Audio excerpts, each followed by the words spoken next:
Beware of falling in love with a race car driver, for they will retire one day. The rapid demise of Daniel Ricciardo's Formula 1 reputation in recent years recalls the story of another of modern sport's smiling assassins.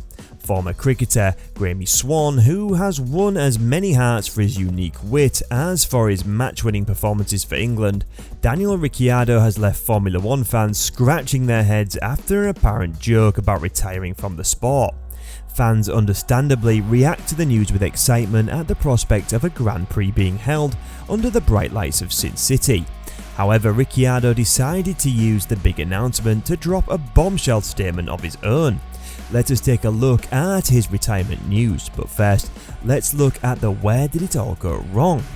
To be specific, it was Melbourne in 2013. That Swanee abruptly announced his retirement midway through a humiliating 5-0 Ashes defeat, abandoning his teammates and, as one pundit put it at the time, sneaking off the Titanic with the women and children. Almost a decade later, it's impossible to remember Swann in his prime.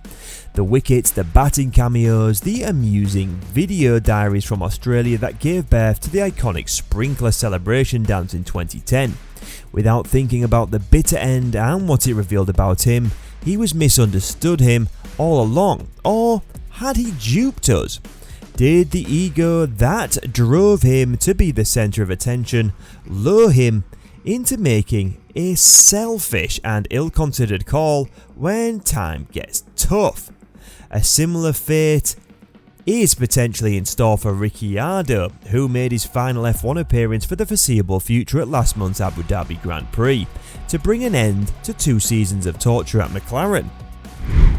His difficulties alongside Lando Norris since the start of 2021 have been well documented. Still, the origins of his demise can be traced back to his decision to leave Red Bull for a lucrative Renault contract in the summer of 2018. Ricciardo could still thrive alongside an emerging Max Verstappen 4 years ago, but his decision to leave one of the few cars capable of winning races was disappointing for a driver who frequently spoke of a race against time to become world champion. One rash decision made out of emotion can leave a coffee stain on a competitor's memory. How should we reconcile F1's much-loved honey badger, the cheeky victories, late-breaking heroics and stories, with the driver who effectively ran away from a fight, as Christian Horner put it at the time? Ricciardo has returned home as the team's 3rd driver for next season after leaving Red Bull because he couldn't bear the thought of being Verstappen's number 2. He stated that his goal is to return to the grid full-time in 2024. In recent years, there has been a noticeable trend of elite athletes refusing to confront the realities of retirement. In most raw form, the process of aging, preferring instead to back away with a non-goodbye goodbye. For an athlete, retirement is a highly emotional and occasionally traumatic experience, signalling not only the end of one chapter and the beginning of another, but also the end of everything that they have ever known. In the age of social media and against the backdrop of the modern obsession with the last qualifying session, the last drive out of the garage and the last lap, those emotions are deliberately played on, as Ricciardo's former teammate Sebastian Vettel discovered in the weeks leading up to his retirement in Abu Dhabi. Vettel was even asked at one point if he felt anything special, perhaps a little twinge here, a tiny spasm there, as he flew through Eau Rouge one last time on the final lap. His final lap was memorable. Retiring can be so depressing that modern athletes are often advised to start planning for life after sport well before they stop. And it's here that Ricciardo, if he was honest with himself, will admit he lost sight of his priorities along the way. In Formula 1, Ricciardo's good friend Jenson Button is the most recent example of a driver taking the easy way out. Having agreed to join McLaren's innovative 3-driver strategy for the 2017 season, despite losing his race seat to Stoffel Van Dorn, Button was kept on a string as this team's reserve driver during the disastrous Honda era, creating an unusual situation in which it was uncertain if the final races of his 17-year F1 career would be indeed his last. Even if a mechanical failure at the season finale in Abu Dhabi, followed by a standing appearance in Monaco the following May, did eventually bring some kind of closure, there was a risk that Button's reluctance to step decisively into retirement would cost him the fitting farewell a driver of his stature deserved. Despite Ricciardo's claims that he's determined to return to Formula 1 in 2024, his chances are almost certain to be determined by two key factors. What's the first?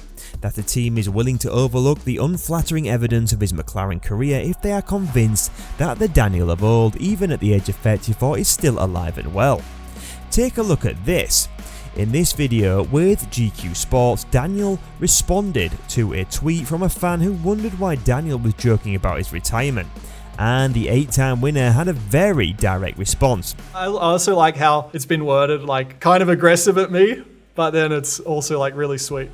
Ricciardo responded with a smile. Next is the tweet from Daniel that will leave you in shock. He is famously known for dropping truth bombs via various social media sites, but this one will sweep the floor from beneath you. In this tweet, our racer buddy actually accepts to have been thinking about retiring. This tweet dropped a year back on May 31st, 2022. Can you believe how much a downfall affects an athlete? It can also be deduced that the decision to retire has been whirling around in the athlete's mind for a long time now. We sincerely hope the star hasn't been struggling too much, and even after the end of a career, there ties a long road for a successful racer to explore. If I was seriously thinking about retiring, it's stuff like this which would really make me second guess it, because I'm like, man, like... Here's how the former Red Bull driver explains why he wants to race in Formula 1 and why he wants to be around for a long time. His entire thought process revolves around how to give the world back what he has been given. An artist as kind as him deserves so much more. Take a look at how he likes to describe what gets him going.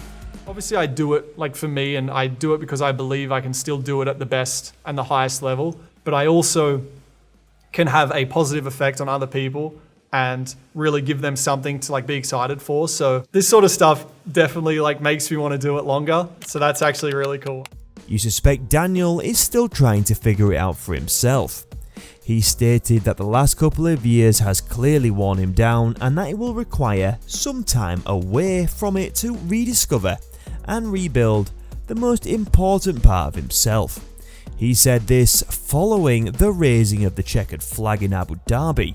Whatever you do, avoid using the R word and never ever call it goodbye. Instead, call it returning home as Red Bull's new reserve driver.